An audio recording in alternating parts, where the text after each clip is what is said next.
and we'll begin. So,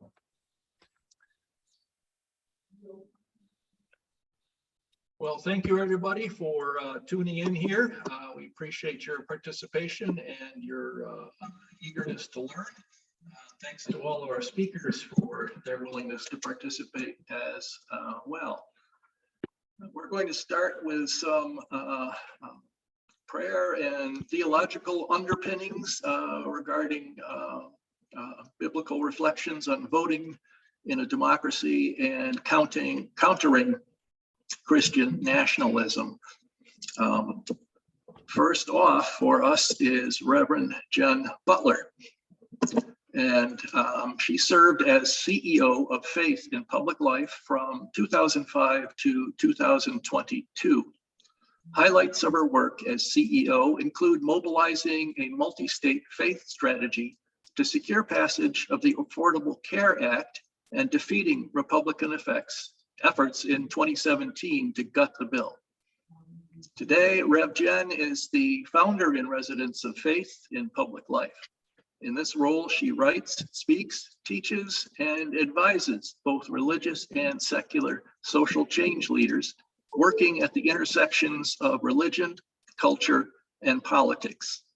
Her most recent book, Who Stole My Bible? Reclaiming Scripture as a Handbook for Resisting Tyranny, makes a biblical case for multiracial democracy in the face of rising white Christian nationalism and authoritarianism in the US and around the world.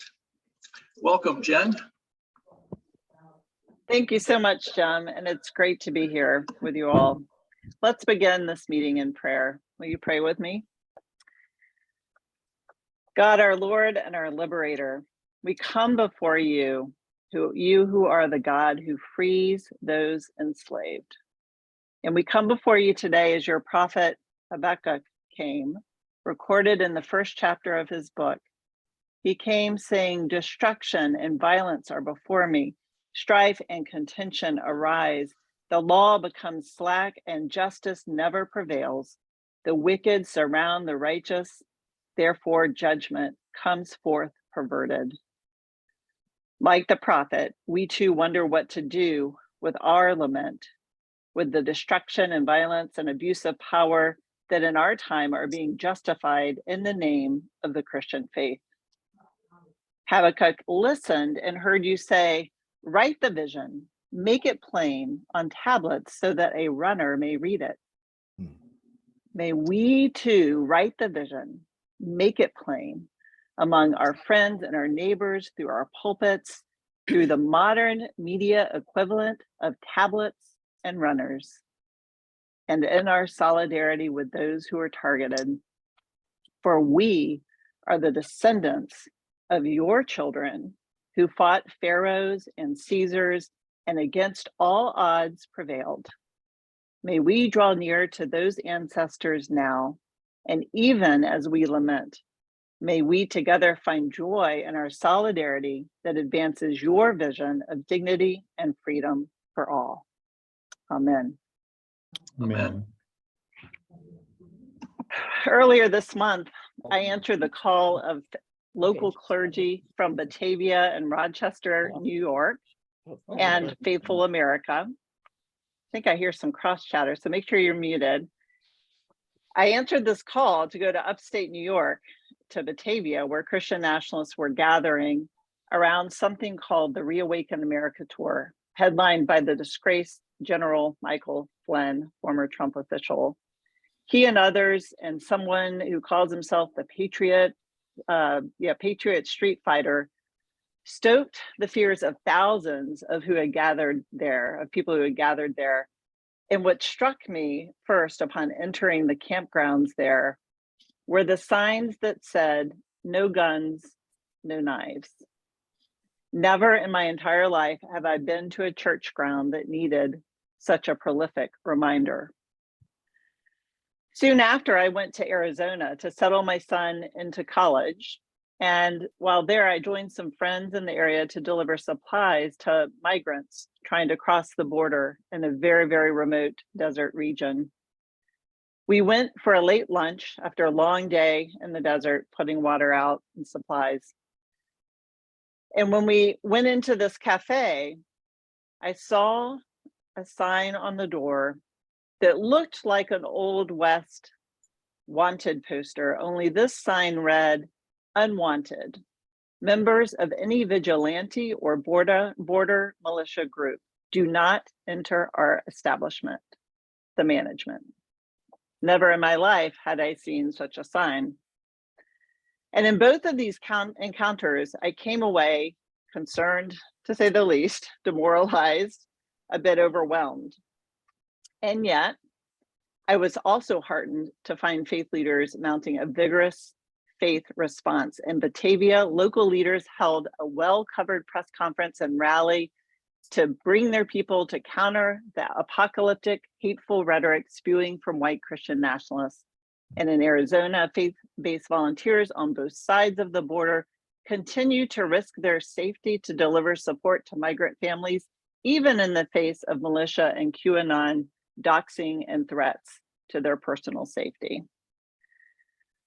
What we're up against today is part of an old and even ancient struggle. Throughout the US and European history, Christianity and scripture have been used to justify domination systems. We had a slave Bible that was used to suppress the story of God freeing Hebrew slaves in Egypt. And we burned crosses on lawns, just to name a few examples and remind us. And in each of those periods, faith-based movements rose up to counter those domination systems, from Harriet Tubman and Sojourner Truth, Harriet Beecher Stowe, to Martin Luther King and Rabbi Joshua Heschel, so many more. Many sung, many unsung, people we will never even know about who've been lost to history.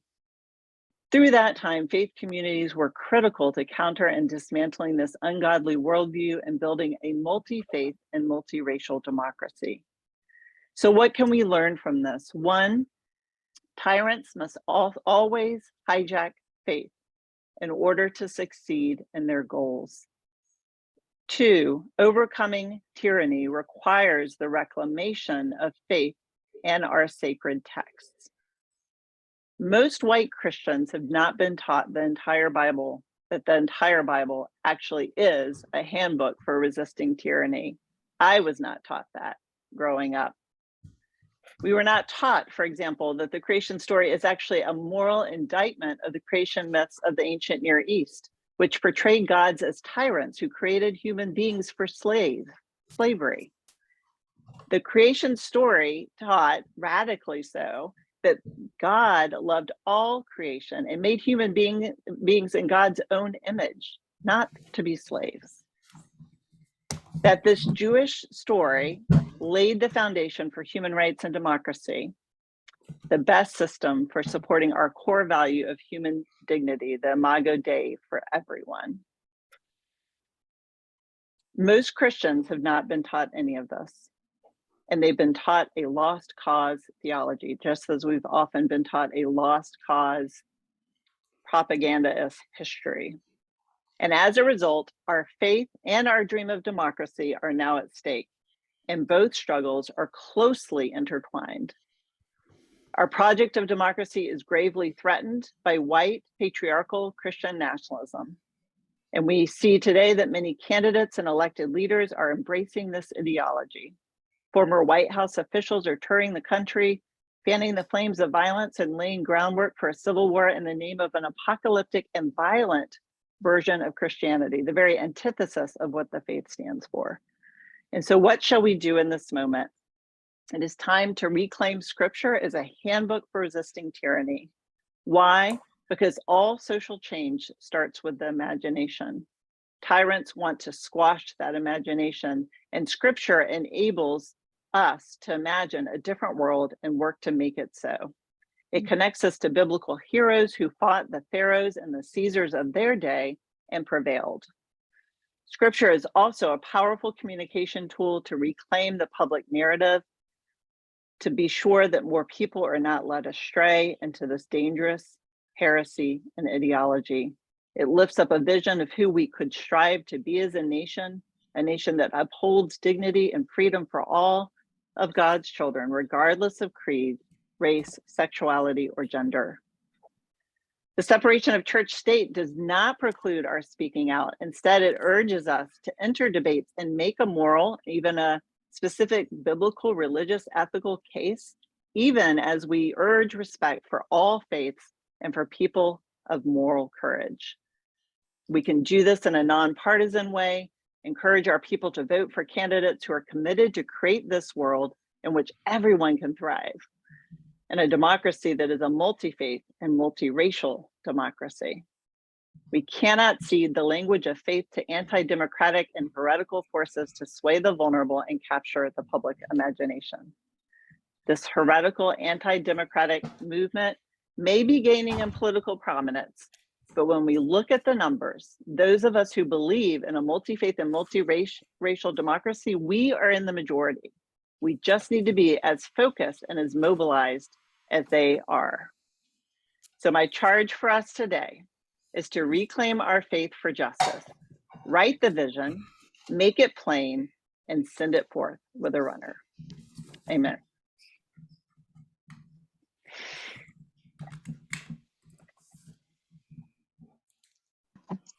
Thank you, Jen. I appreciate your helping us get started here. I just want to remind people we're going to have a couple of chances for questions and answers as we go through the day. And I will announce those. You can also put things into the chat if you wish, and I will try to keep track of that when we get to the Q&A part. Our next speaker is Dan Hamill of the Baptist Joint Committee on Religious Freedom. He is the Director of Strategic Partnerships there, leading the organization's efforts in the development of financial, denominational, and advocacy partnerships. Hamill speaks at churches and organizational events, creates networks of supporters, meets personally with donors, and seeks funding from foundations and other charitable organizations.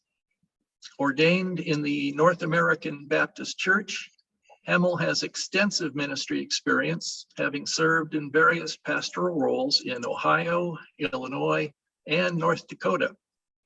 He is a passionate spokesperson for the Baptist Joint Committee, which is a strong advocate for the freedom of all people of faith to express themselves in the public square. Excuse me. While not having the Christian faith institutionalized by the government. Dan, take it away. Well, thank you very much. And thank you especially to Peter and Jim for this invitation. I am going to share some slides with you. And so I'm going to put those up at this point.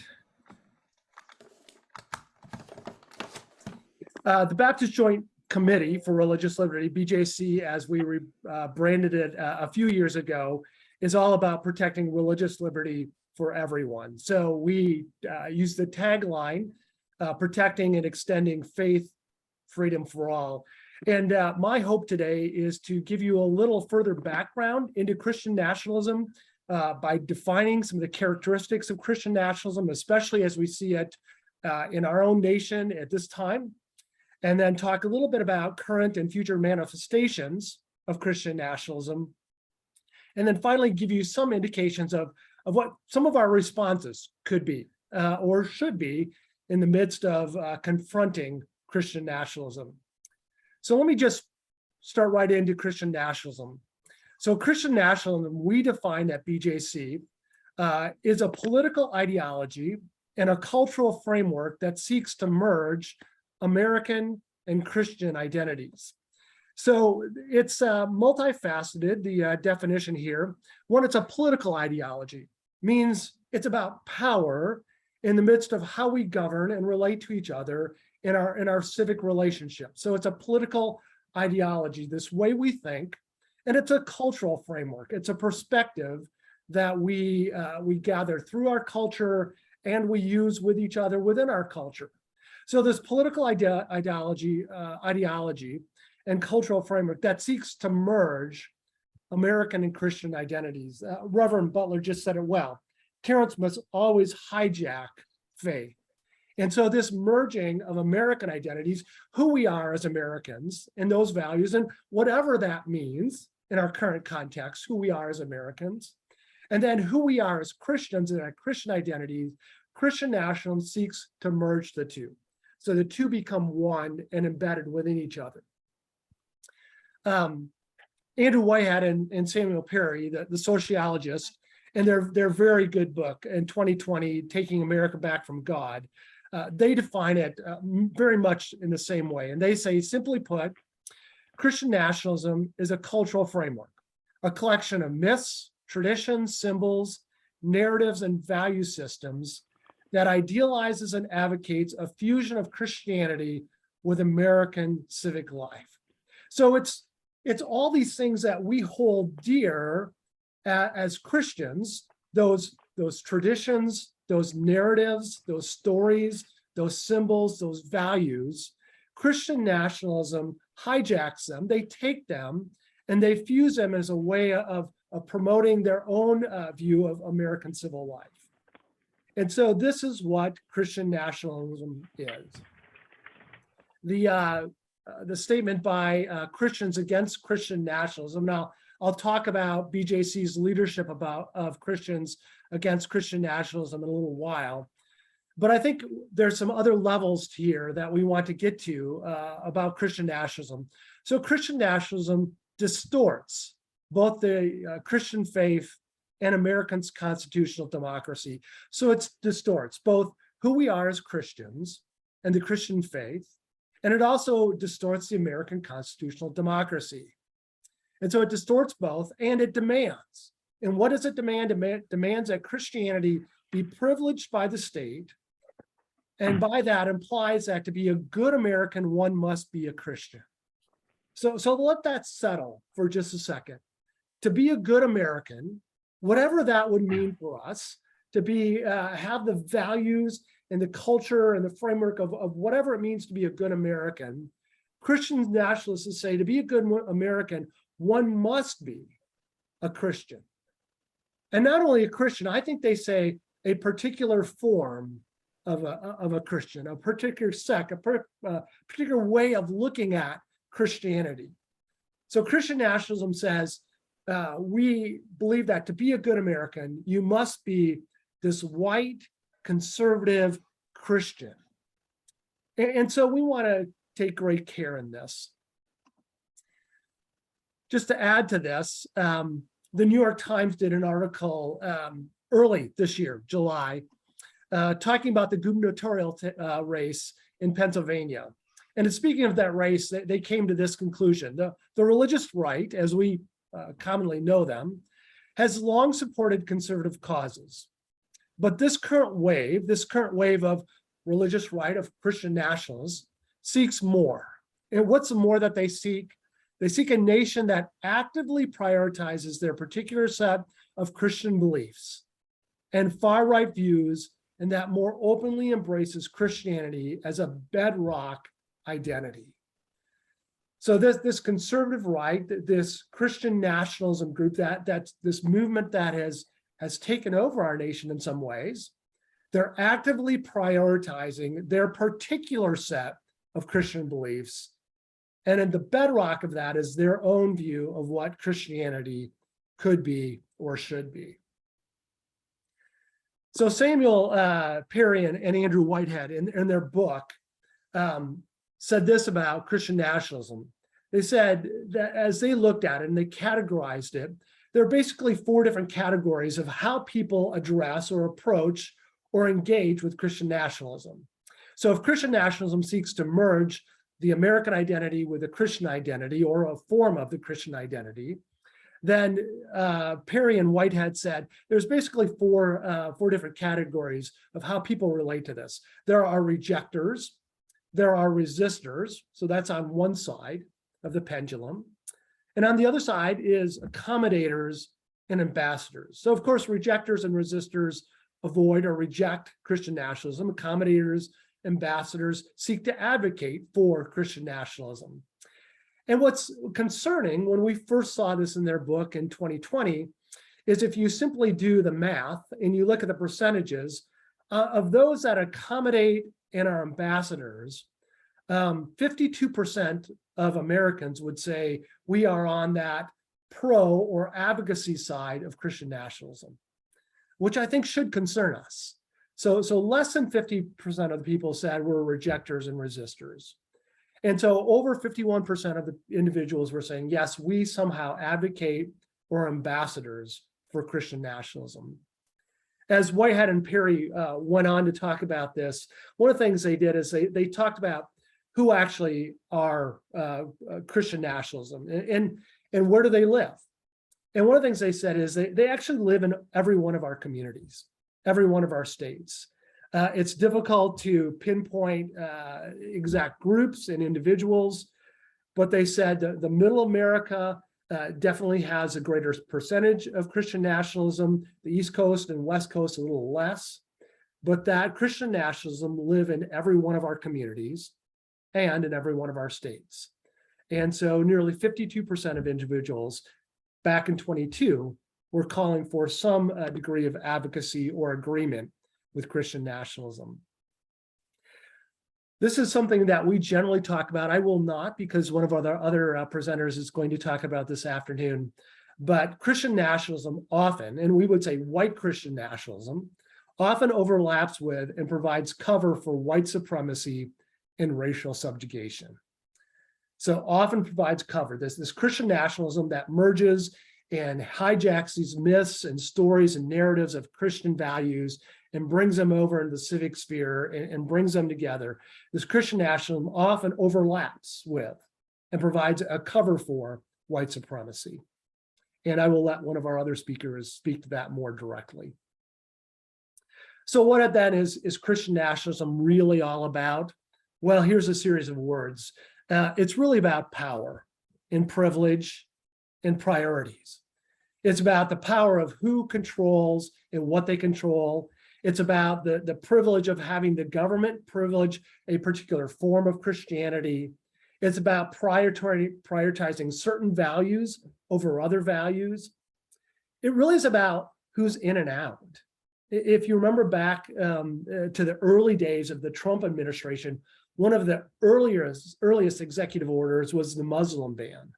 So early on, already talking about who's in and out, who's the us and who's the them.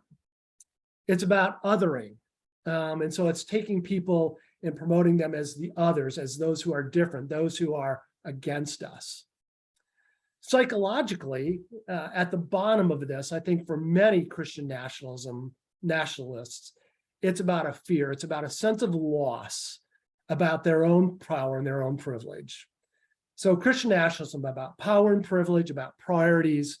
It's about who's in and out, who's us and them. It's about othering. And it's about this sense of fear and loss that people have over their loss of power and privilege for their own priorities. As we move into a more theological realm, what are some of the markers of Christian nationalism? What are those theological or religious markers? Well, first, I think there's an exaggerated religious form it's an exaggerated religious form of American exceptionalism.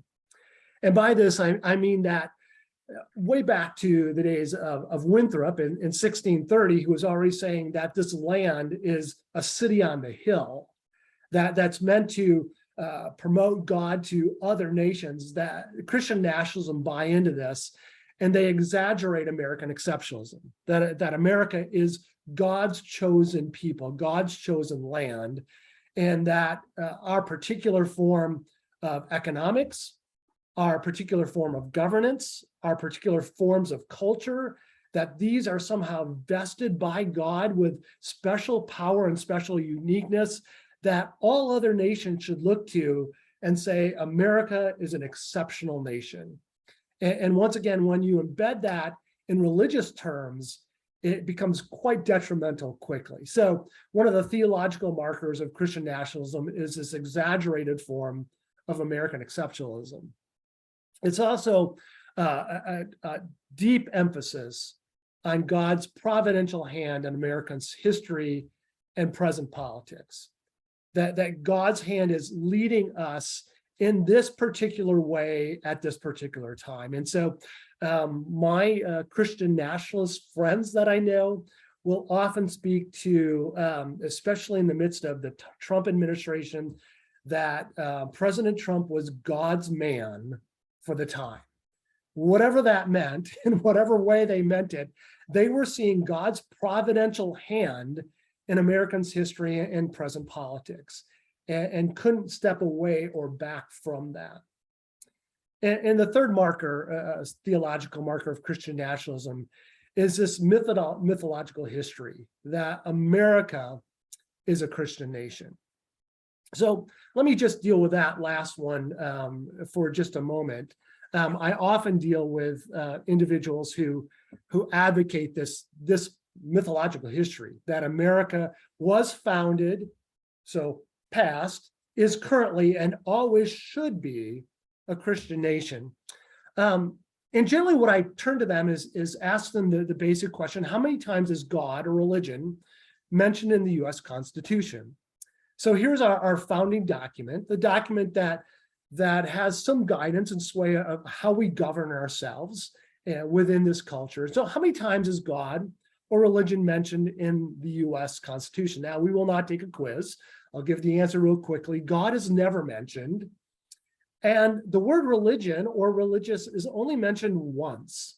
And so if you look at how it's mentioned in Article 6. It's about I think it's paragraph 3 of Article 6, where it's talking about, Article 6 talks about how senators and representatives become senators and representatives. And then it goes on to talk about other judicial officers and executive officers, those who are elected to the executive branch and the judicial branch within both the US and those who are coming from the colonies. So senators, representatives, judges, executive officers. It says these individuals shall be bound by an oath or an affirmation to support the Constitution. Clear enough. Representatives, senators, judges, executive officers, they should have to affirm that we will take an oath to affirm the Constitution. But then there's a semicolon and a stop. And we say, there's a conjunction that sort of carries us on, but no religious test shall ever be required as a qualification to any office. So here's Article 6, where religious is only mentioned this one time, and it's mentioned as having no religious test ever to be required for office.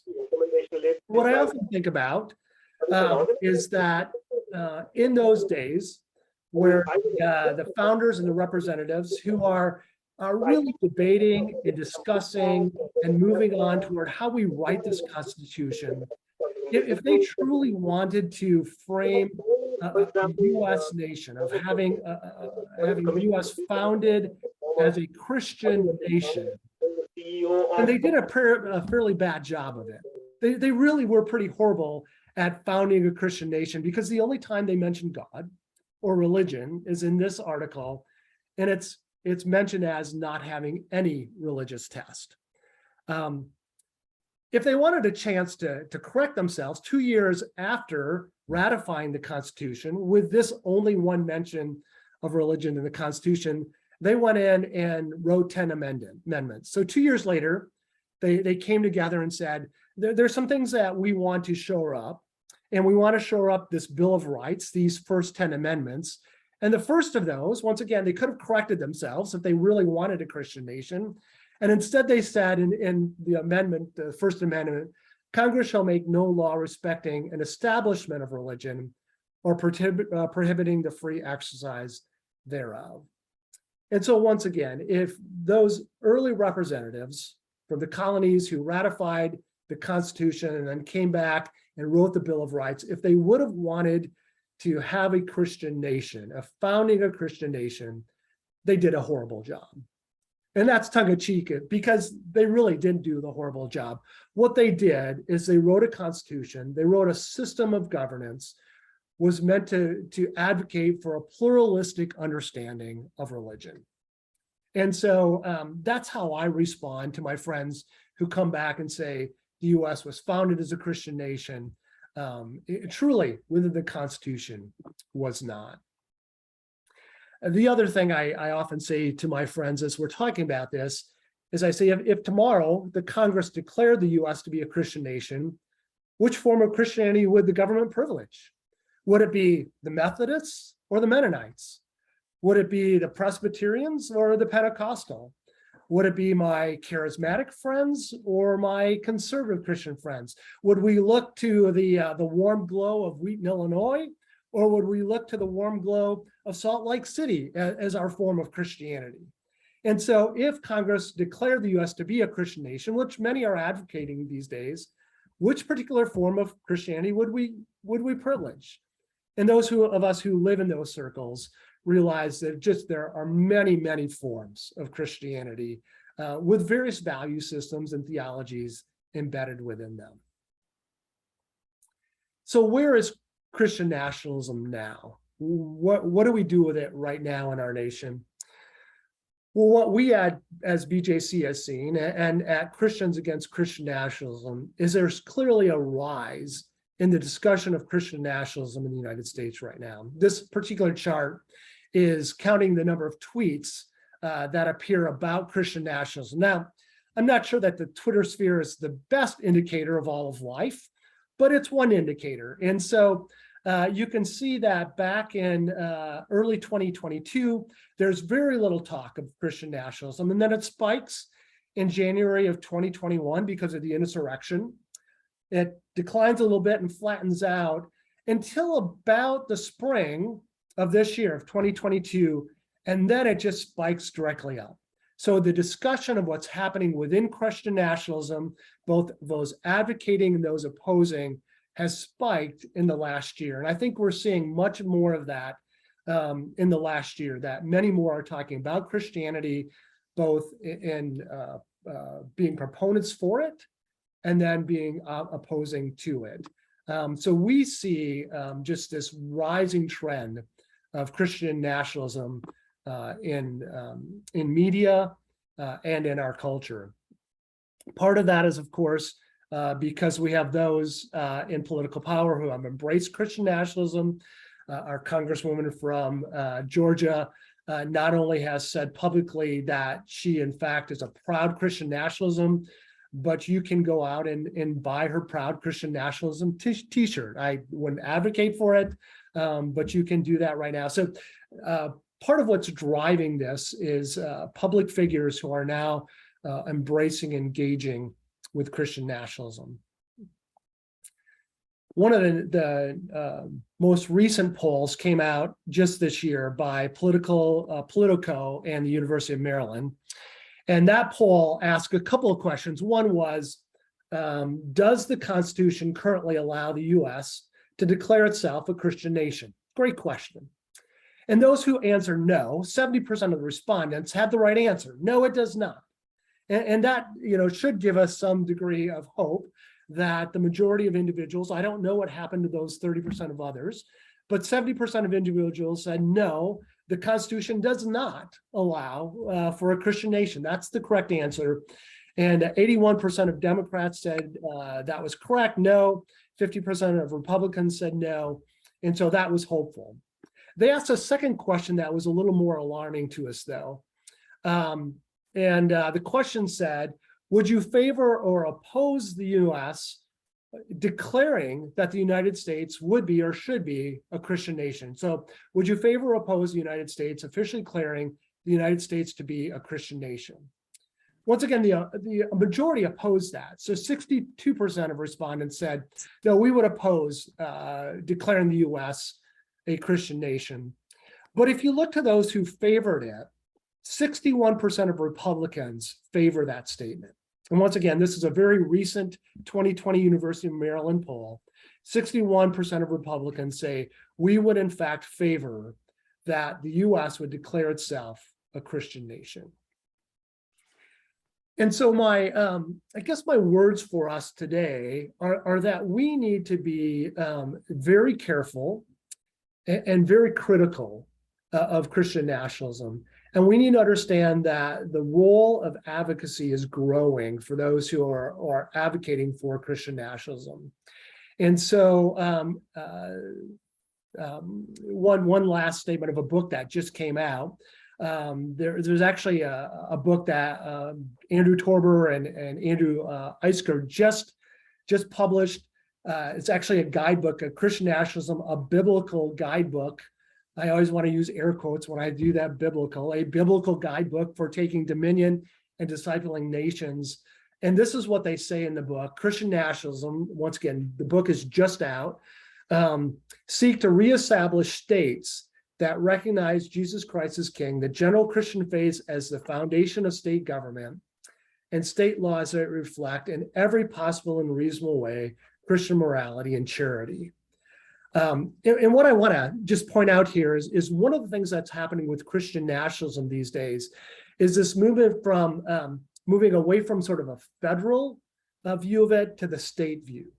That much of Christian nationalism is moving more into a state and local opportunity to say, if we can't get the federal government to declare itself a Christian national nation, perhaps we can get our state, our local governments to declare us more and more a Christian nation.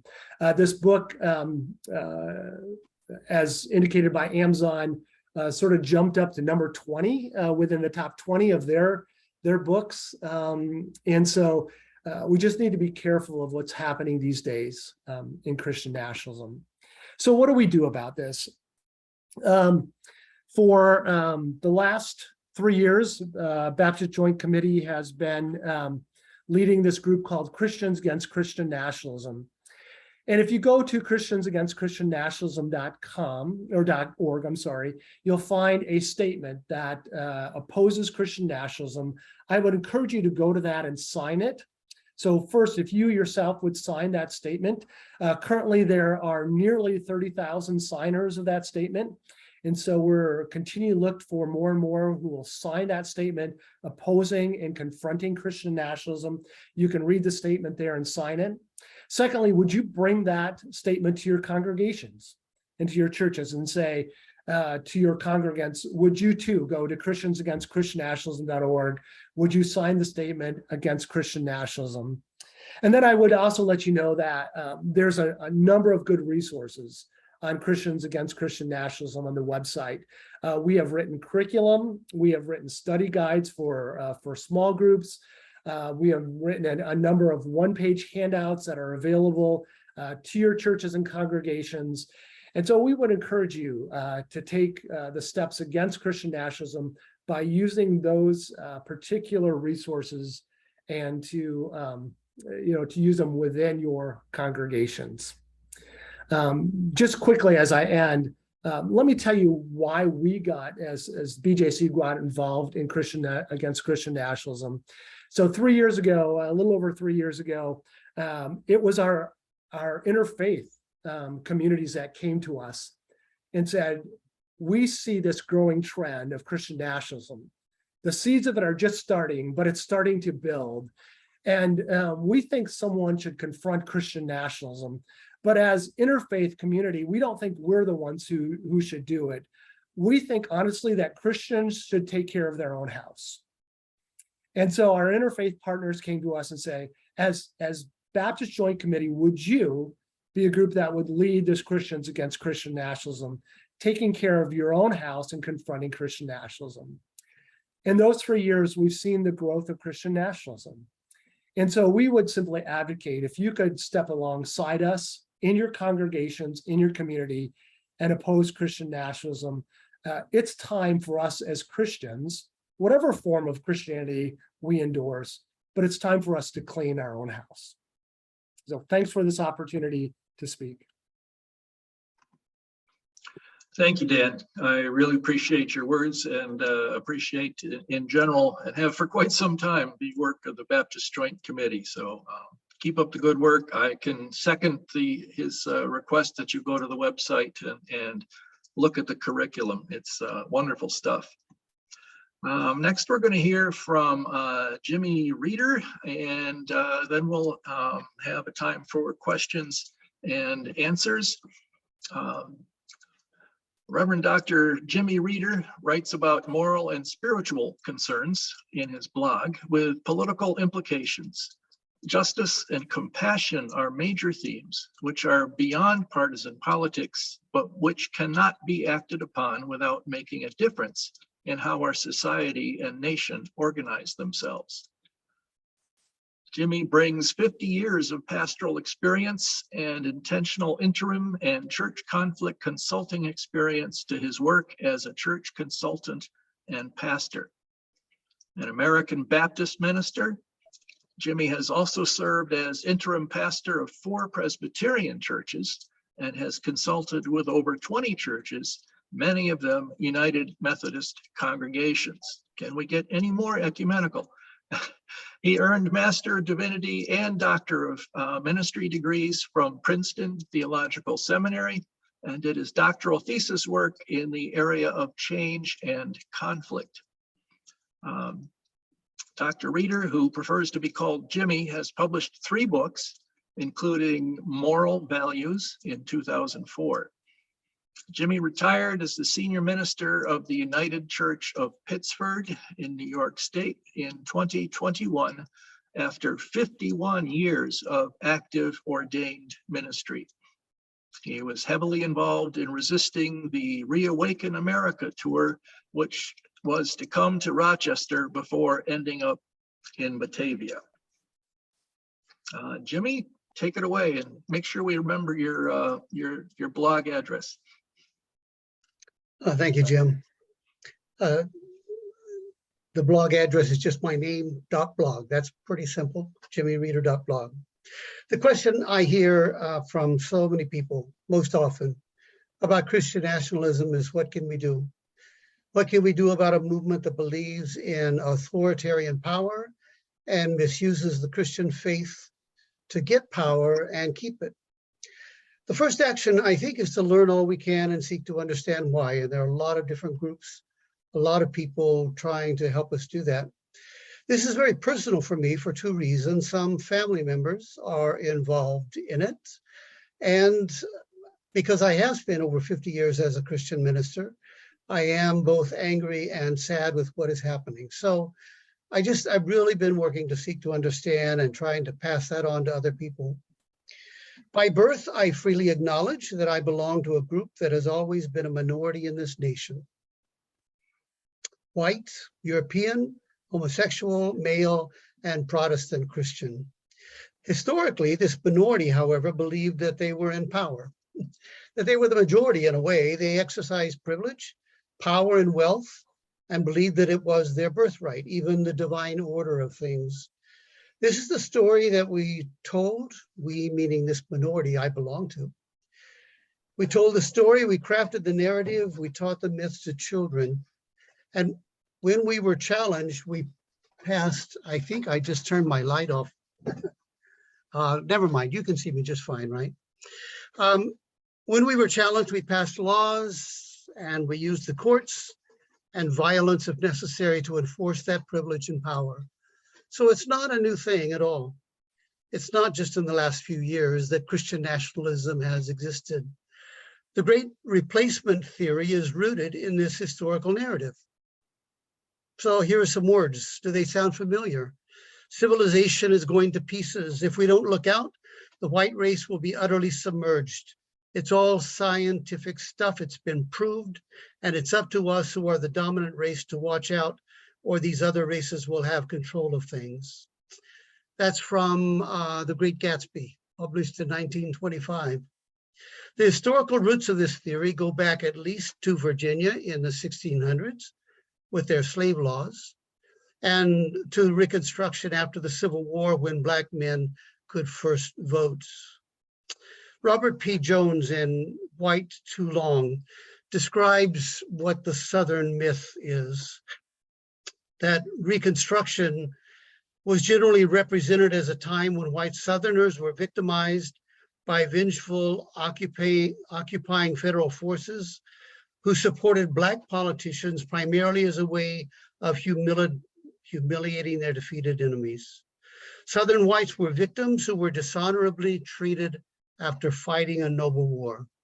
That's his summary of the Southern myth. They had lost the war, but they would not lose their culture and their home, and they would not have Black people replace them, or their enemies govern them. The Reawaken America tour is rooted in Christian nationalism. It's only the most recent version of all of this. It continues that persecution narrative. They are the victims. In Batavia, New York in August, I spent 2 whole days there. I heard one speaker after another build on that story of being victims who are being treated unfairly by the enemy.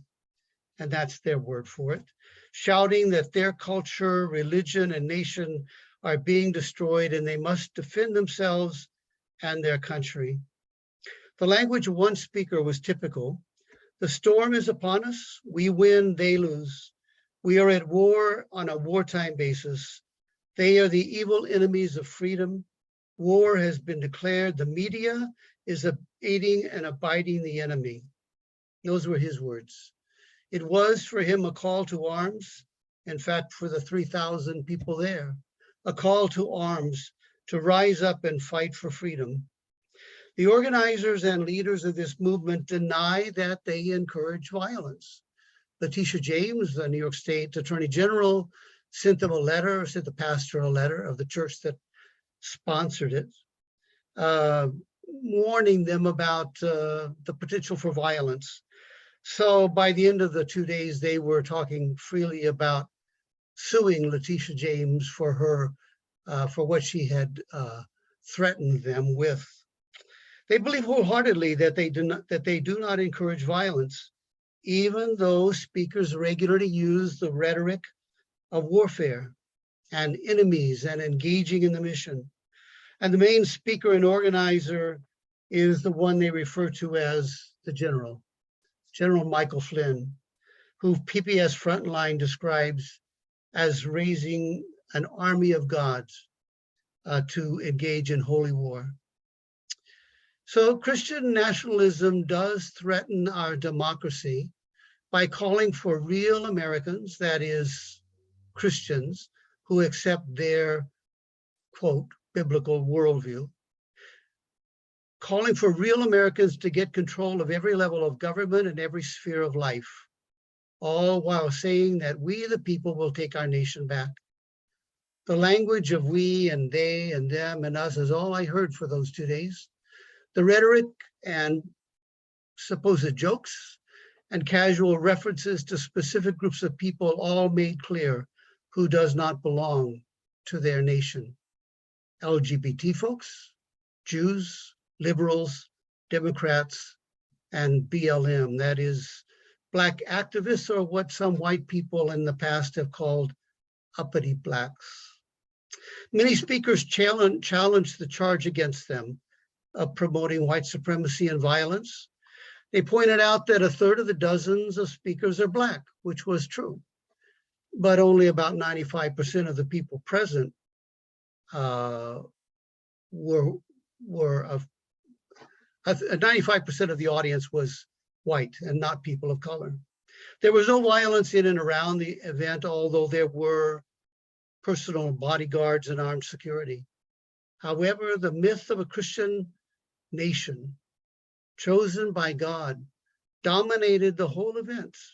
And this nation, of course, has been historically controlled by white men. That's the white supremacy. The ideas and language of systemic racism and white supremacy are anathema to this movement. They undeniably deny that there is any hate in their movement. In their minds, they don't hate their enemies, liberals, Democrats, LGBT folks, for instance. They just oppose them because they are evil, in their words. Strange reasoning to us, perhaps, but there it is. So what are we to do? Perhaps most importantly, we must change the narrative and tell a story that persuades people.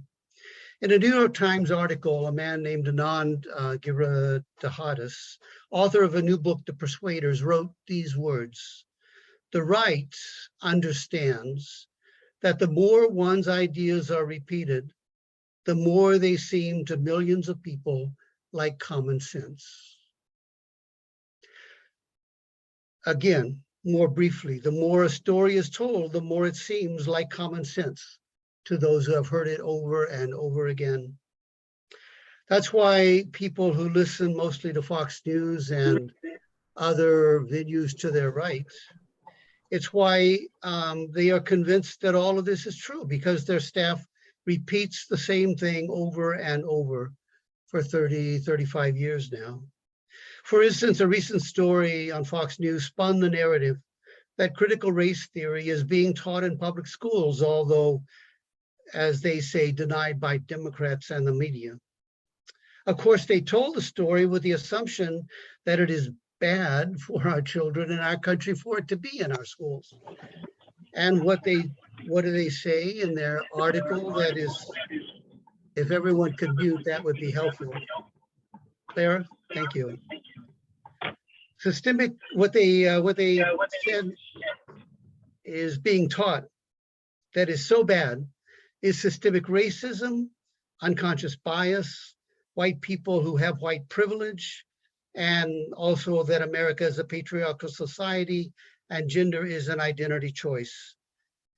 My response was, and your point is, but their point is that the people in their audience believe that all these things are bad because they have been told so repeatedly.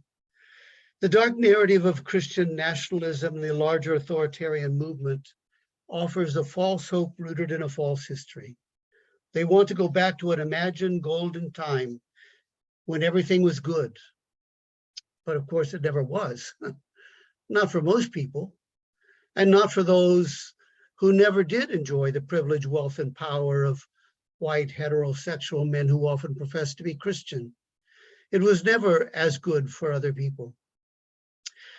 Our country will soon be majority non-white and majority non-Christian, and that's what scares people in this movement. Their leaders use this reality to stir up the fear and the anger that many people feel in this changing world, and to persuade people that it's common sense that they must save themselves and their country, whatever it takes, including violence.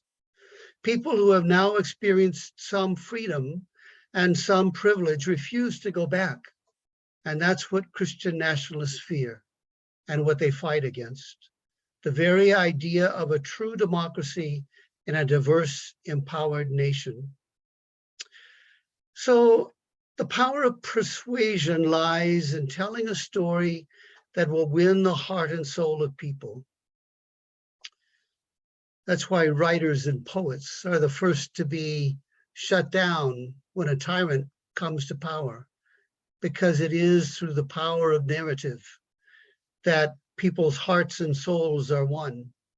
But for us, it must be a different kind of narrative, a narrative that instills hope in a better future, because people do need hope and many have lost it. We need to learn how to do what leaders of this movement have been doing for a long time, for at least 50 years, in a very intentional way. We need to craft a story that motivates people and repeat it so often that finally it sounds like common sense.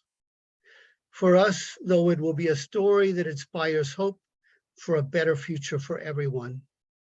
So how can we do that? Let me highlight just 3 things that we can do. First, listen and learn. Refuse to argue, it does no good. Do not attack the person. Ask questions that demand thoughtful response and expect them to think and explain. And learn in order to understand what this movement is all about. Second, challenge the movement, vote, and elect people willing to speak out. Be public and confident in confronting lies and speaking truth with respect and compassion, and refuse to be their enemy. I refuse to be their enemy. I am not their enemy. They may think so, they may call me so. I sat there for 2 days listening to how I was their enemy, but I am not and I will not be. And third, tell a story of hope. Craft an alternative narrative to their narrative, a story that includes them without excluding others, and tell it repeatedly everywhere until it finally feels like common sense. Listen and learn, challenge the movement, tell a story of hope. This is what we can do. Thank you. Thank you, Jimmy. Yep. Also good words. I appreciate that a lot. Welcome. We want to spend a few minutes talking, doing questions and answers to the three speakers we've had so far. I see one entry already, question and answer already happened in the chat. One person, Bill Hurley, asked, is the Catholic Church participating or have its own movement against Christian nationalism? And Dan, our speaker, Dan Hamill, responded, yes, Catholics are participating in Christians against Christian nationalism. And tomorrow, Georgetown University is hosting a program with Baptist Joint Committee on their campus. I know we've got some other Catholics on the screen here. You may want to chip in with what you know. Colleen, thank you. Yeah, the Network Lobby for Catholic Social Justice also signed on to the campaign. That's excellent. We can all work together on these issues. Very important. Any other questions or comments for our speakers so far? Can I comment online or by talking, or should I write it? You can speak, sure. Oh, okay. Well, I was just thinking in the Old Testament, there's an awful lot about God decreeing that the Hebrews can take this and have this and dominate this and, you know, kill people and so forth. And this is, you know, I think we should be reading that as history, national history of a particular people, not as the word of God. Because I think people latch onto this. I mean, I remember hearing Acoma Native Americans on their mesa talking about how God had given them the mesa. It was theirs. They were especially chosen, and this land was especially chosen for them. And I immediately thought of the ancient Hebrews, and I'm thinking, are we getting ourselves in these myths of exceptionalism for all of us? And then in doing that, we use the Bible. I mean, the Bible can be misused, I think. And of course, maybe what I'm saying is heretical, I don't know, but it just seems to me it really is national history, a lot of the stuff in the Old Testament about nation, building the nation. It's also, so anyway, that's all I have to say. Thank you. I think this is a good point. Do you want us to respond, or? And probably a lot of people have good responses to this, but I think that's right. I mean, there's a lot of fodder in the Bible writ large for Christian nationalism. The book of Revelation has also been really misused and misinterpreted. And I think that's especially important, or it shows why it's so important for us to actually enter into the debate. I think there's been a lopsided debate for the past couple of decades, you know, where the Christian right made its case for how it understood Christianity and understood the Bible. And our side did not weigh in a way that was able to at least contest the frame and contest the narrative, like Jimmy was talking about. And what I see in Hebrew scripture, you know, as I was writing my book, is really there's a debate happening, you know, within what we call the Old Testament. There are like 2 or 3 stories about Solomon, and you can see those, you know, as a kid, I used to read the Bible and be like, man, it's so repetitive. Like they already told that story. Why are they telling that story again? The cool thing about it is you can put those stories side by side and you can see what the critique was. So like as a kid, I really found Solomon kind of like a weird character, right? In my children's Bible, you have all these like, you know, shepherds and kind of humble people. And then you have Solomon and all his glory. And I never liked the books that he supposedly wrote. You know, everything is meaningless. It was kind of a nihilism. Well, if you read rabbis, you know, they talk a lot about like the critique of Solomon, that Solomon built the temple with slave labor. But growing up in the Bible Belt, Solomon was glorified as the height of the empire of the nation of Israel, rather than a nadir but the story, there are two stories within the book, at least two stories. One that he was the height, the other a critique, a real critique, because after his reign, his kids began to fight and there was a civil war, it weakened the nation, and then they were conquered, you know. So I think our ability to teach people that sort of nuance and to understand the overarching themes of the Bible are the story of liberation. And that when people fail to live out this vision of abundance and human dignity is when things tend to fall apart. So what I would advocate for is contesting that and really making sure people are more clear and understand the text better. Yeah, the Christian nationalists are definitely motivated by fear and the myth of scarcity, that someone is coming to get what is yours, and only yours. Yeah, Catherine, you had your hand up a while ago. I did, but my question was very similar to Judy's, so you could All right. move to another person. It was pretty much the same. So I appreciate that has bothered me for quite a while, but I appreciate that that response from Jen. Thank you. Let me add a second response then to those questions. Jesus also questioned that. Jesus quoted the Old Testament and he said, "But I say to you," and then he offered a whole nother way of understanding who God is and what God wants us to do. And as Christians, I think our fundamental call is to follow Jesus. As Jesus said, to listen to what he said and put that into practice. So if we use Jesus as the way in which we interpret the Hebrew scriptures, the Old Testament, then it takes on, the interpretation changes. It is in my mind impossible to read the Gospels about Jesus and say that Jesus would have said that to the Hebrews about going in and killing every man, woman, and child. So I would begin with Jesus. I think for Christians, that's probably a good place to start. Yeah. Yeah. Yep. Thank you, Jimmy. Go ahead, John, unmute yourself. John Cleary.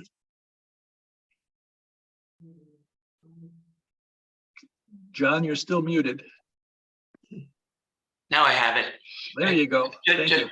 The discussion reminded me of a while back when I was studying the Torah, and my Jewish friends couldn't understand and still can't understand how I can study the Torah alone. You have to have someone with you to argue with. And I think we can see that as a context for all our reading and discussion of Scripture. Case in point. Yes. Thank you. Thank you. I have a friend who's a retired rabbi who's constantly telling us that we need to talk more, we need to argue more, we need to have more discussion about on the one hand, but on the other hand, and at the end, still admit we're all still people of faith. Jim, I think we should move to the next section here. Okay, let's do that then. One moment. Our next session is going to start with Susan Lerner and then move to Colleen Ross. I will tell you about Susan first. Susan is the Executive Director of Common Cause New York, where she has served since December of 2007. She is passionate about voting rights and accessible, reliable, and secure elections. She is a founder of Let New York Vote, a statewide coalition that has successfully advocated to bring transformative election reforms such as early voting and automatic voter registration to New York State. She heads Rank the Vote New York City, which is conducting a citywide voter education campaign following its success in placing and passing ranked choice voting on the November 2019 New York City ballot. Susan writes and speaks extensively on voting rights, election reform, campaign finance, redistricting, ethics, transparency, and other good government issues. and she is a go-to source for reporters and editorial board writers throughout New York State on these issues. A former litigator, Susan is a member of the New York and California bars.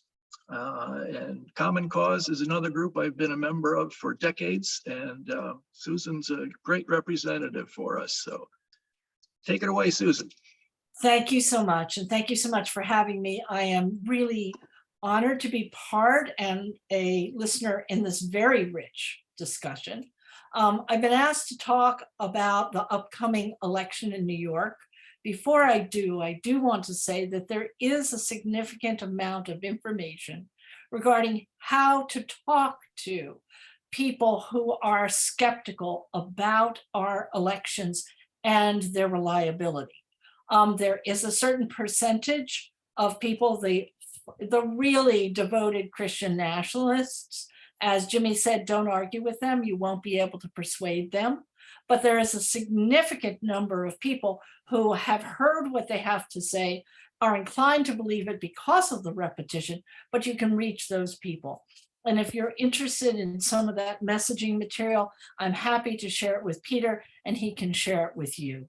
But I have asked to be able to share my screen because what I'd like to show you is the statewide ballot measure that you're going to find on the ballot. And then I'm going to talk a bit about where we have seen the election manipulators and anti-democratic forces in New York State and how you can help your congregants, your family, and your friends feel confident in voting. And if you are a witness to some attempt to interfere, then I can give you some tools on how you can be helpful in a pro-voter way. So I am going to ask Peter to let me share my screen because right now it's disabled. Oh, okay. I'm sorry, Susan, just a minute. Yeah. Because what we've done at Common Cause, we have introduced a bill, we've gotten a bill introduced in the legislature, which would require plain language versions of measures that are on the bill. And what I'm going to show you right now is the version of the bill that would be in place if our bill were law. Okay, so there is a ballot proposal. It's entitled Clean Water, Clean Air, and Green Jobs Environmental Bond Act of 2022. This material is what you're going to see on the ballot to address and combat the impact, et cetera, et cetera, et cetera. That requires a grade 14 reading level. If our plain language bill were in place, this is what the bill would look, this is what the measure would look like. Should New York sell up to 4.2 billion in bonds, the income would fund environmental protection, natural restoration, resiliency, and clean energy projects. A yes vote would authorize the sale of state bonds to combat the impact of climate change. A no vote means there would be no sale of state bonds. That's what you're being asked to decide. Hopefully that provides you with the information that you need to figure out whether you want to vote yes or no.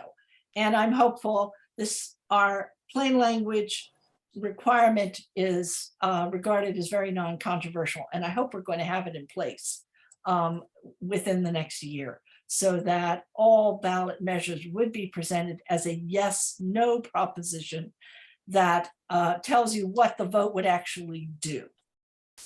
But let me switch to talking about how you can protect yourself should you be in a situation where you are at a polling place or family or friends are at a polling place and there is some disruption.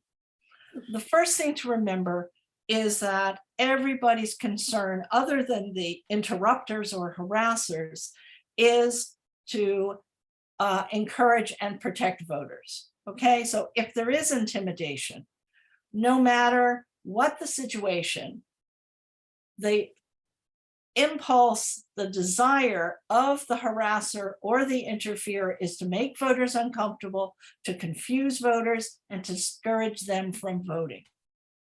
So if you are a witness to this situation, your goal is to make voters comfortable, to ensure that they are distracted away from whatever negative stuff is going on, and encourage them to vote. By focusing on the voter, you reduce intimidation and you help voters focus on voting. And it can be as simple as walking up to somebody who looks like they're frightened by people across the street yelling and starting a conversation. Hey, it's actually colder than I thought it would be today. Anything to distract. If you're so inclined, you can provide comfort, clarity, and encouragement. First, calm yourself. Your first responsibility is to protect yourself. We never suggest that anybody actually interfere in a heated situation. If there's an incident, then you want to report it. Here, this is a slide deck for our election protection monitors. You want to report it to the poll workers, and you would want to call into the 1-866-R-VOTE hotline. But if it is a situation that's not physically dangerous, you're inclined to help, you want to check the mood of the polling place, what could encourage people to vote. If everybody's lined up on the right side of the door and they're harassers on the right parking lot, you could suggest to everybody, hey, why don't we go and line up on the other side where we're away from all of these noisy people. That could have an instant positive impact. It's all about the vibes. It's encouraging people. It's helping people feel safe. So you want to stay safe. You want to focus on the voter. As I said, election interferers want voters to feel uncomfortable, confused, and discouraged. You want voters to feel comfortable, clear, and encouraged. As I said, can you move the voter line? Can you pull focus away from the harasser? Ignore them, strike up a conversation, move down the line answering questions. And, ask people to help. Are people willing to sing a song, help you sing a song? Are they going to lead a chant with you? And you want them to call 1-866-R-VOTE, the national hotline where legal personnel can help answer the questions. Let's see, hold on. Okay, I'm going to stop my share. They're very simple and straightforward suggestions that are basically designed, as I said, to focus on the voters. I'm happy to say that here in New York in 2020, while we did have reports of people who were making a lot of noise, we did not have any reports of people who were actually physically threatening voters. What we saw were people driving around in motorcycles with flags, making a lot of noise, people in large trucks, hollering, shouting, holding huge Trump flags. In some places, they set up a small rally in proximity to the polling place. And occasionally they'd be yelling at people who were online, but nobody was actually physically threatened. And so the interventions that we're talking about are designed for exactly those sorts of situations. So far, we have not seen people who seem to be willing to actually physically endanger people.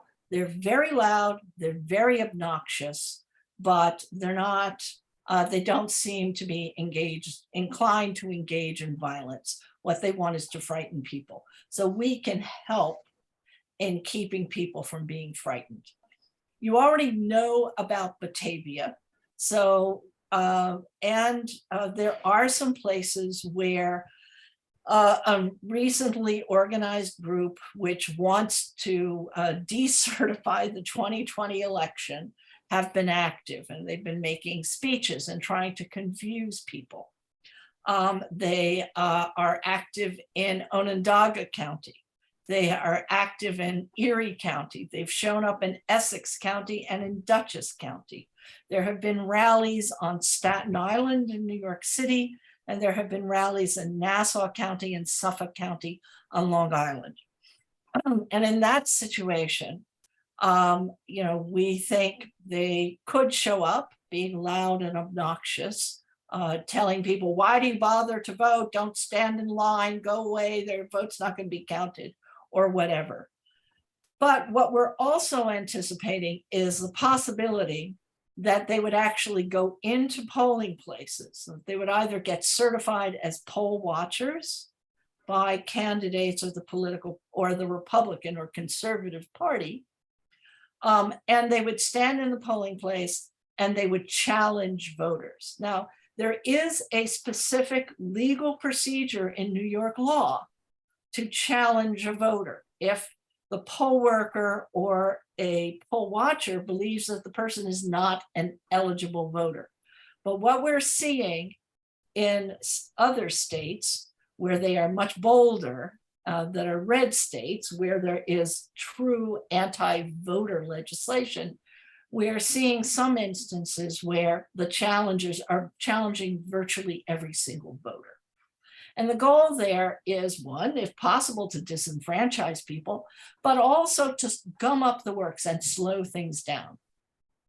We have a handout at Common Cause that basically informs people how to deal with that situation. I thought we had it as a Google Doc, but we've changed it, so I only have a PDF and I can provide that to Peter to circulate. But the basic thing to know about the challenge procedure in New York is that even if your vote is challenged, if you follow the directions of the poll worker, you will get to cast a ballot.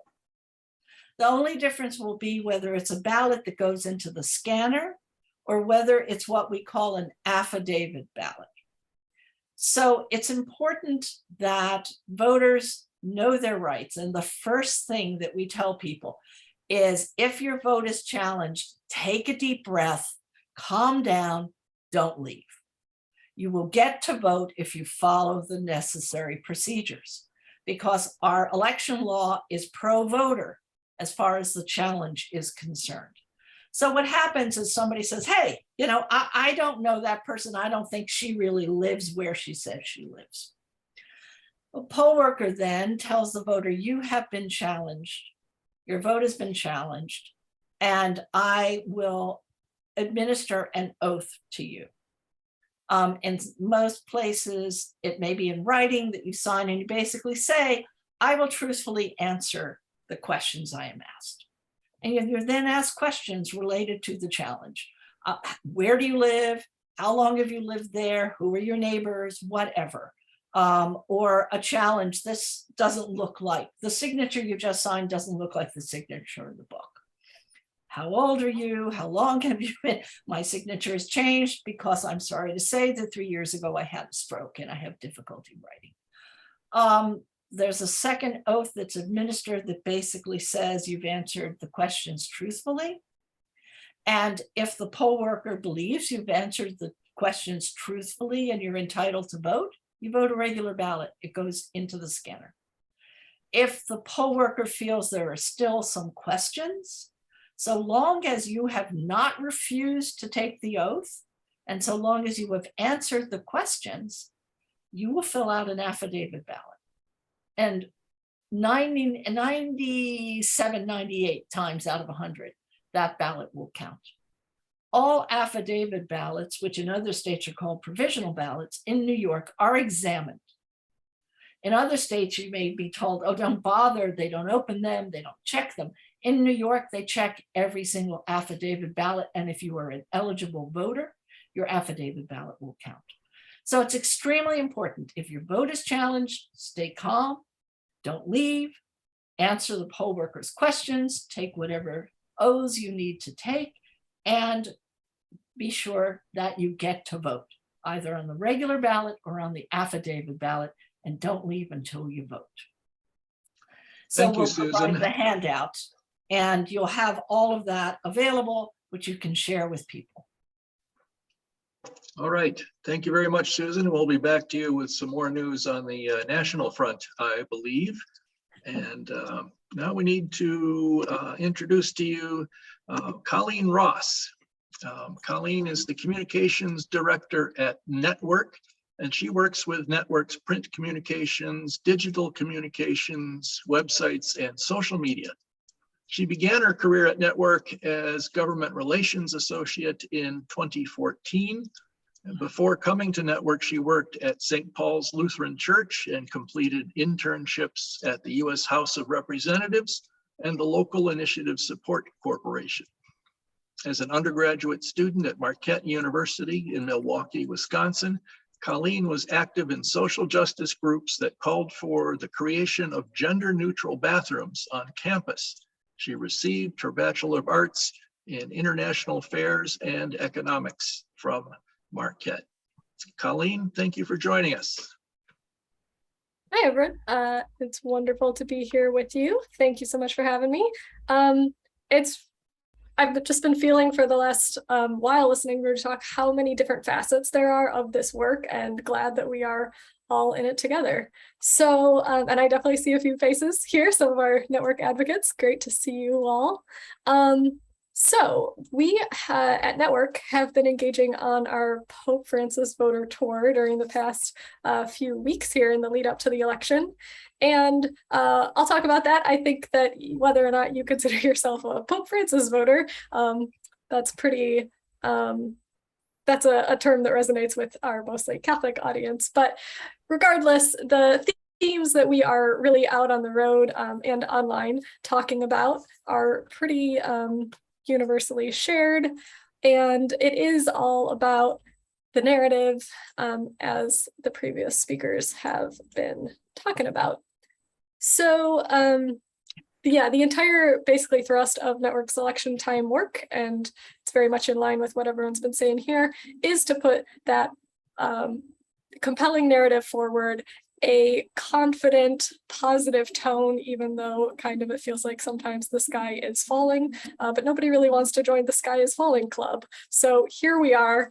And the whole point, right, of that narrative is oftentimes to depress voter turnout. So we've been talking, pushing this narrative, like Reverend Jen said, that we are part of this majority that wants a multiracial, multi-faith, truly representative democracy, which during President Biden's speech on democracy a little while back, he did a really good job of clearly naming, we actually have never lived up to the vision of that truly representative democracy. So that makes it a little hard in this movement because we don't know what it's going to look like when we get there, but we know it's going to be great. So the different events that we've been having for the Pope Francis voter tour, one of the keystone events is our town hall for spirit-filled voters. And I want to show you a few photos. I figured I would just change my background here. So let me move my head around. Okay, so this is a picture from our event. We are building the wall of division, extremism, and obstructionism. There's a lot of isms up there, economic inequality, racism, xenophobia. All of these things are intentionally used to divide us and to keep us from having the multiracial, multi-faith democracy that we envision, that we truly want. So throughout the course of the event, we are taking down these pieces by doing the work to create the democracy that we want to see. A lot of our messaging this year is about, of course, taking that active role in creating our democracy.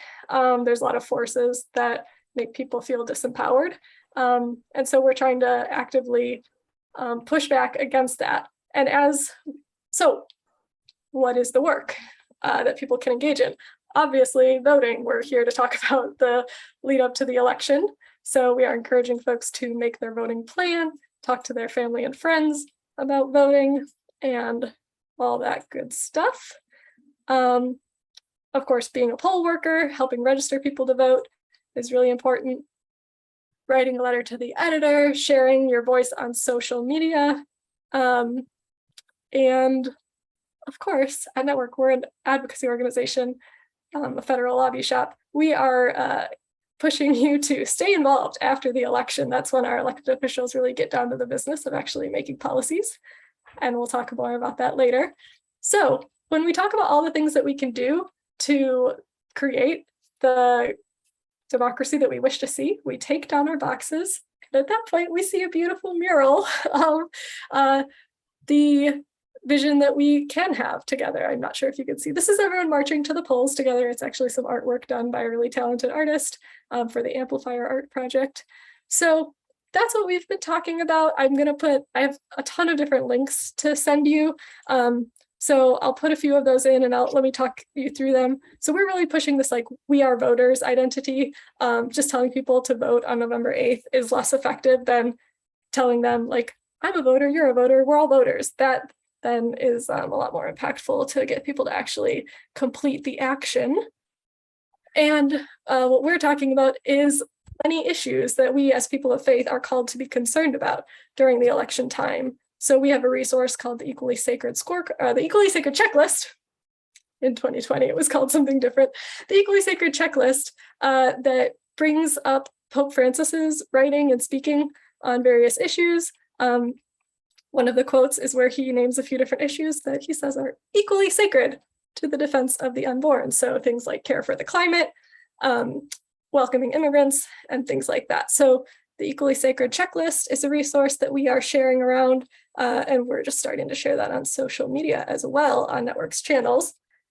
If you're on Twitter or on Facebook, you can find those. Let's see. What else should we cover? Okay, so, and I mean, one of those, the number one question on this year's Equally Sacred Checklist is, does your candidate uphold the integrity of our elections and our democracy and want to uphold the right to vote, the freedom to vote for everyone? So the protection of our democracy is a really key issue for this year's election, as everyone here is very well aware. And that's because, as people of faith, we believe in the dignity of every single person. I heard someone else say Imago Dei, and that's exactly it. And over time, as we have found, and Catholic teaching clearly states, democracy is the best form of government that enhances that human dignity, that respects and that human dignity of every person. So that has been mostly the thrust of our election work. It's really about holding up a mirror, a positive mirror that people want to see themselves in. People want to be well thought of, more specifically by members of their community, but really, I think mostly by anyone. So we are trying to put that holding up the mirror to folks that this is what we're about. This is what we as people of faith are about. We have a lot of Catholic sisters who are making their voices heard at these in-person events and online. Another part of that is our new podcast. It's called Just Politics. It's hosted by 4 of my coworkers at Network Lobby. So we've had some really good episodes of the podcast. We're on season 1 right now. I'll put that link in as well. And you may have noticed you didn't hear me saying Christian nationalism, but this campaign is very much created in light of that really huge threat that we're facing. And actually this upcoming Saturday, Network will be holding an event on the intersection, the overlap between white supremacy and American Christianity, featuring Catholic priest Father Brian Massengale and Rabbi P. Jones of PRRI. So I'll put that registration link in as well if you're able to join us online. It's Saturday starting at 12:30 Eastern. But I think that's everything I had to cover. Happy to take any questions. And a lot of these things that we've talked about, the National Council of Churches has a lot of the same great resources in their election toolkit as well. All right, thank you, Colleen. I would encourage everybody to take a look at the chat if you haven't already. Our speakers are posting websites and blogs for you to consider.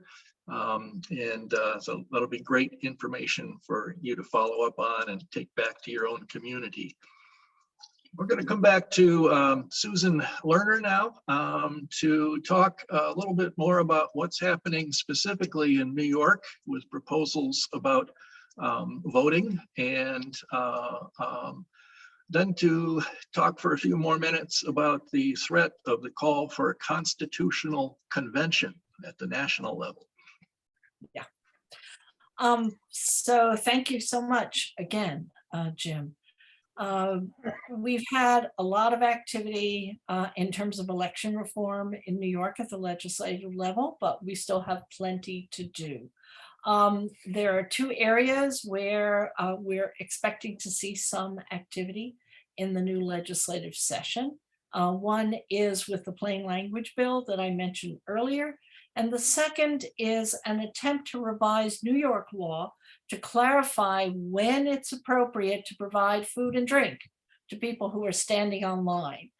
You may be aware that there is a statute in Georgia which restricts sharing support like food and water with people who are online at the polling place. And you may be shocked to learn that there is a similar statute that has been on the books for quite some time here in New York.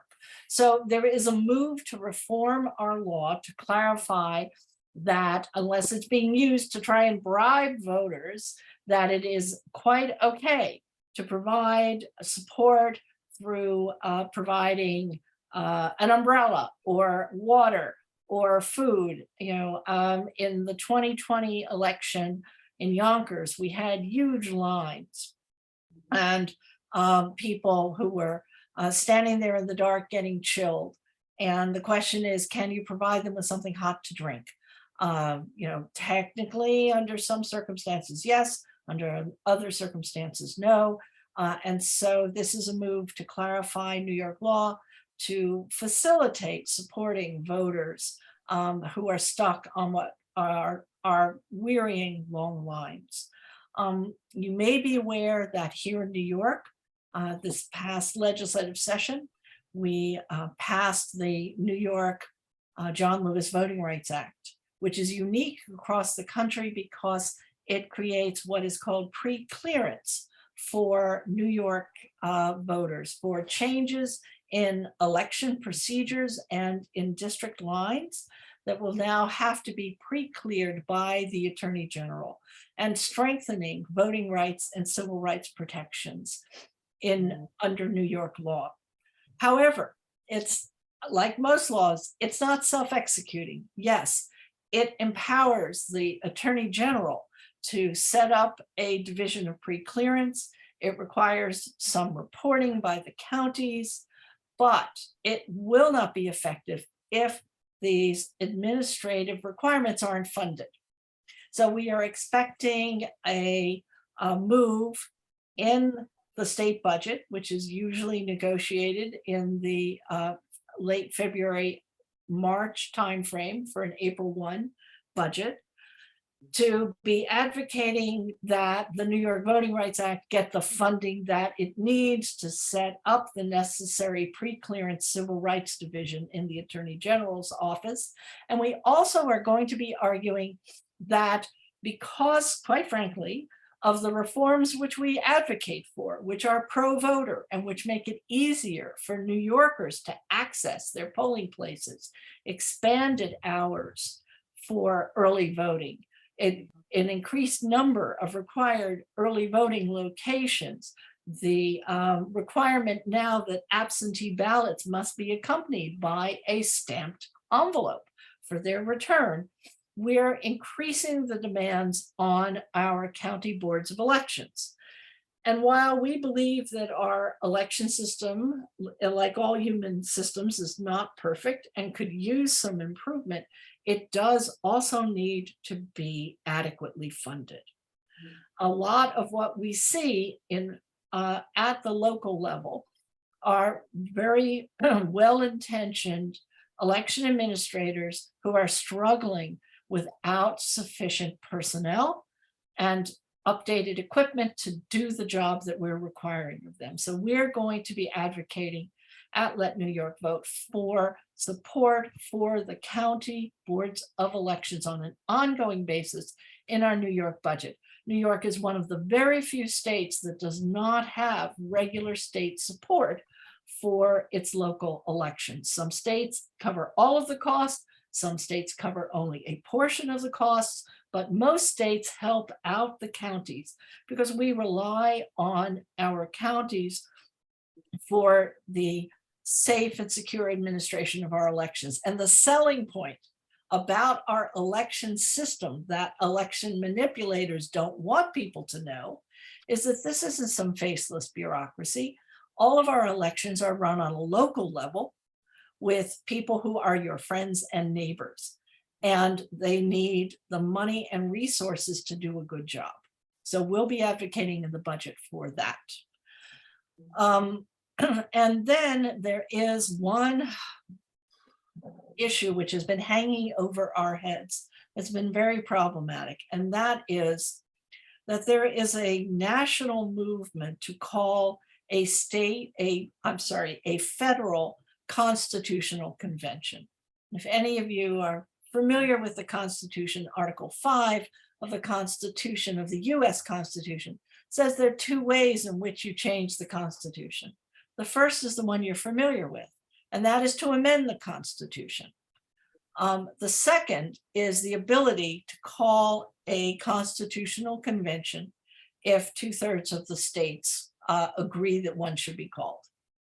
What does that mean? We don't really know, because that's all the Constitution says. If a constitutional convention were called now, there are no rules. There are no rules for who the delegates would be. There are no rules for what they would take up.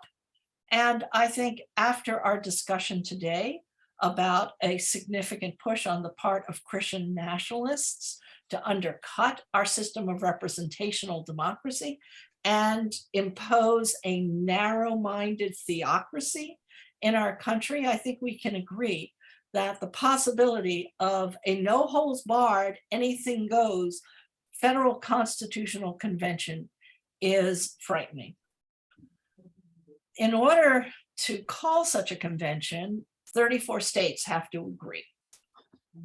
There are 29 red states that have already adopted some form of a resolution calling for a constitutional convention, either what's called a convention of states. And if you really want to be frightened, go on the conventionofstates.org website, where they tell you everything they're planning to unwind, or a balanced budget amendment. There are 2 more red states that haven't adopted a resolution, but their legislatures are under very real pressure. And the old-fashioned Republicans who ran the legislature and refused to push the resolution forward have been voted out of office, and we are concerned that we're going to see 2 more states. But then they're topped out, and they're topped out at 30 or 31. Well, these are not people who pay a lot of attention to the law or to facts. So what they've done is they've looked around and they've realized that there are various states that have old, and I do mean old, constitutional convention requests that have never been literally sunsetted, right? So in New York, we have a constitutional convention request from 1791 asking for a Bill of Rights. It doesn't say, and this is only applicable until 1792. We have a request for a constitutional convention in the 1930s that deals with prohibition. You'll notice these are topics which we've dealt with in the past. We do have a constitutional resolution in the 70s that dealt with public education. The theorists on the far radical right are pointing to those resolutions and saying, since they've never been rescinded, we get to count them. And they filed a lawsuit in Texas asking for a court declaration that states like New York and other states like Massachusetts that have old constitutional resolutions should be counted towards a current request. Now, with our current Congress, that's not going to go anywhere. However, if there is a radical change in our Congress starting in January 23, I can promise you that the fact that this argument has no basis in law or fact will not matter at all. There will be a very early call for a constitutional convention, and a Speaker McCarthy and a leader McConnell will be more than happy to say that that is valid and tell the states, go ahead, choose your constitutional delegates. And we know that the red states, the legislatures will do it. The people will have no voice. And we could see the entire Bill of Rights go down. We could see the entire structure of our government go down. So we managed to pass a rescission through the state Senate. For reasons that don't make any sense to me, the assembly didn't get it done before the end of the session. So one of our very first orders of business will be to get them to pass the rescission. It's an open question what might happen between November 8th and January 1st if things go, if there are radical changes at the federal level.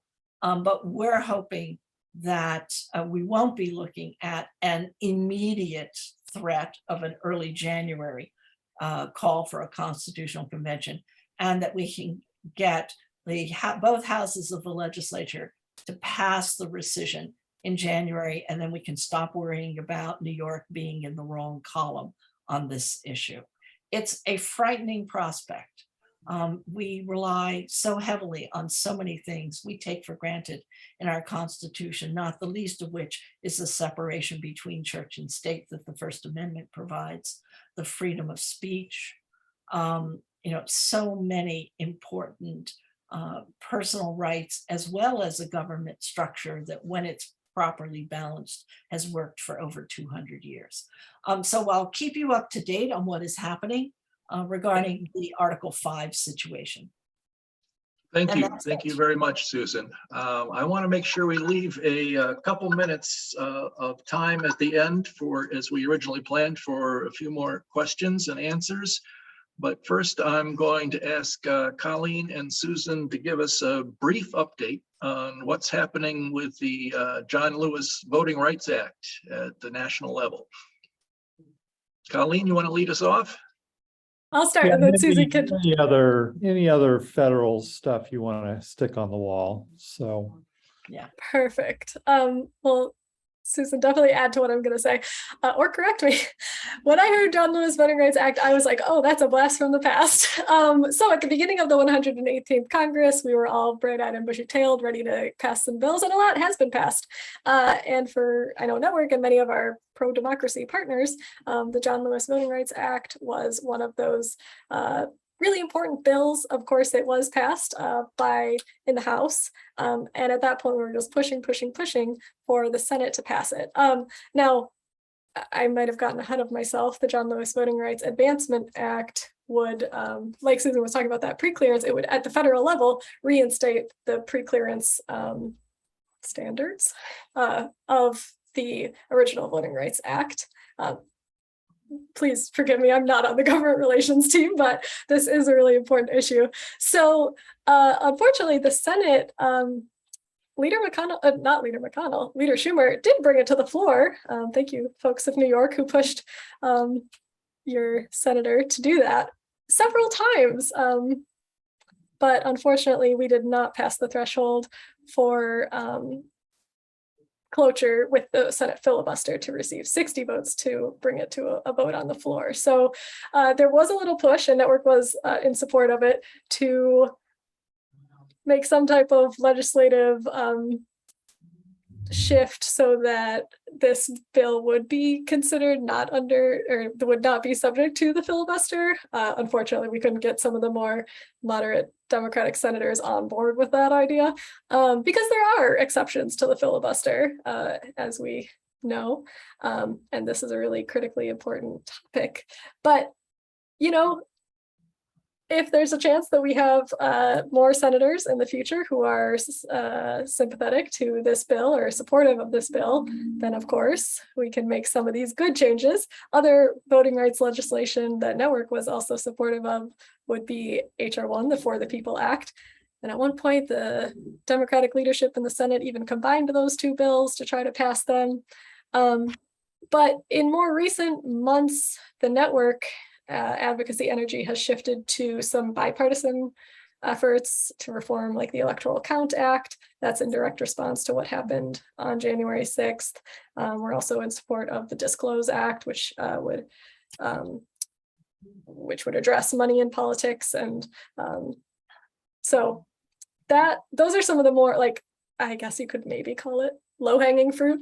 Not really, they're not getting passed either, but those are some of the federal legislation. Susan, I'll let you jump in with your take. So you've hit the important bills. They are very key. The one that has the most possibility of passage at the current configuration of the Congress is the Electoral Count Act, which does have bipartisan support.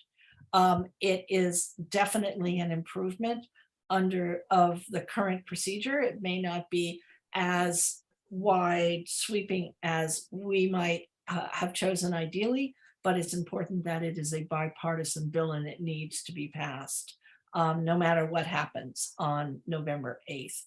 The other bills are clearly designed to protect the right to vote.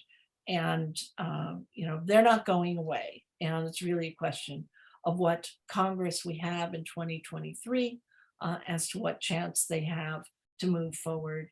The John Lewis Voting Rights Act is so essential to undo the harm which the Shelby County US Supreme Court decision created in our voting system. So Colleen, thanks for that overview. I think it was dead on. Great. Well, thank you Okay. both. Yes, Question. Peter. Yeah, questions. Go ahead, Jim. Yeah, just people have questions, I think. Yeah.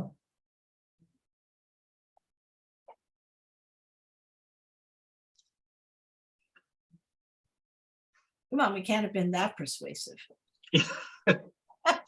Okay, well, let me ask a really arcane question about the Republican challenge to the absentee Yes, of course. voting COVID excuse. Mhm.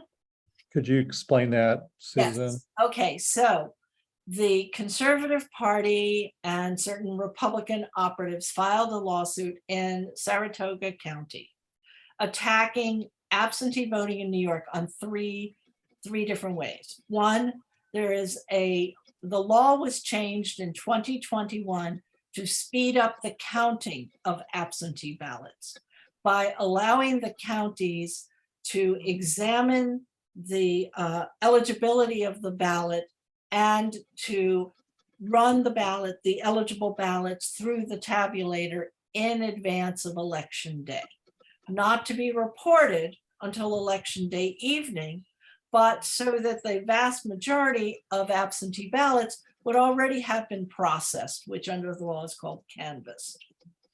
And the political operatives attacked this bill because it makes it harder for them to try and disallow absentee ballots, which has been a blood sport in New York for decades, trying to disenfranchise voters, particularly in hotly contested races, trying to intuit whether that absentee voter is going to be for or against your candidate and coming up often with some farcical excuse to keep that vote from being counted. They also attacked the expanded definition of illness to include temporary illness, which was passed in 2020. And they also attacked the practice of some campaigns to send out pre-filled absentee ballot request forms, right? So you can get a absentee ballot request form in the mail, you can sign it and just mail it into your Board of Elections without having to fill anything out. The court issued a decision at 3 o'clock on Friday,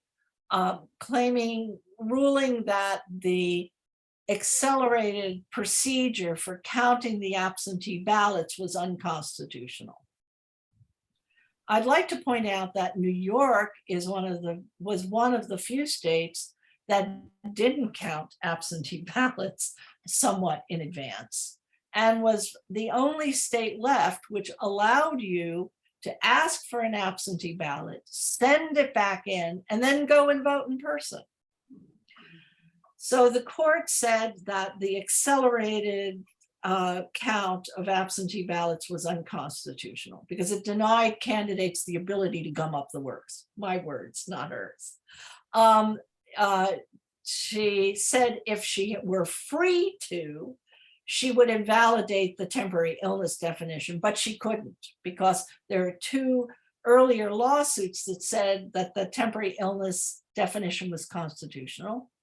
And she didn't rule in any way about the pre-filled absentee ballot request forms. So the bottom line is, most importantly for everybody to know, how and why you as a voter can vote absentee is unchanged in New York. This lawsuit this court order does nothing. The decision cannot invalidate your ability to use temporary illness. So if you've already asked for an absentee ballot on the basis of temporary illness, or even more likely asked and filled out and returned a ballot on the basis of temporary illness, you're fine. The only difference, if this decision is upheld, and by the way, we filed appeal papers and the state filed appeal papers yesterday, asking for a clarification that any impact would be stayed. But if this were to stay in place, the only difference is not how or why you vote absentee. It's when your vote is counted. So instead of being counted next week, it would be counted a month or 6 weeks from now. From the voter's perspective, that's the only difference. So the legal wrangling is highly technical. It's about the steps necessary that boards of elections have to fulfill in order to count your ballot, but it doesn't change the fact that you can still vote absentee. Thanks, Susan. Yeah, these are all important things for us to keep in mind and to use as counter narratives. Yeah, very much. When we hear stories that just ain't so. And I'd like to say that there's an important phrase that I've heard used, and I regard the absentee lawsuit as a perfect example. It's called manufactured chaos. All right, that's what they are aiming to do. They're aiming to manufacture chaos. They're aiming to create confusion, and it's our job to say, no, that's not the case. Do not be confused. Those are misstatements. They are deliberate disinformation. You can still vote absentee. That's what you need to know. So don't give in to the manufactured chaos. Susan, do I recall that Common Cause and maybe some other groups are training people to watch at the polls and Yes. possibly intervene or at least report these things as they happen? Absolutely. We are the field arm of the National Election Protection Program, which runs the 1-866, and I'm putting it in the chat, our vote hotline. It's a national hotline that is live both weekends for our early voting period and on the day before elections and election day. And you reach legal personnel who can answer questions and take reports of problems. We will have over 100 volunteers out in the field as nonpartisan election monitors to see what is happening at polling places, to help voters and to report any problems that we see and try and get those problems solved. Susan, would we go on the Common Cause New York website to find out about that training? So that would be protectthevote.net. Let me just double check that I got that right. Okay. You would sign up and then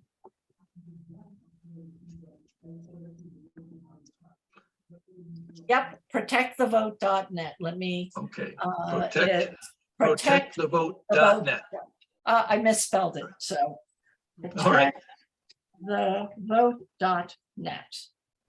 and you sign up and we will get your information. We've been doing trainings. And actually you can take a training video and answer a quiz.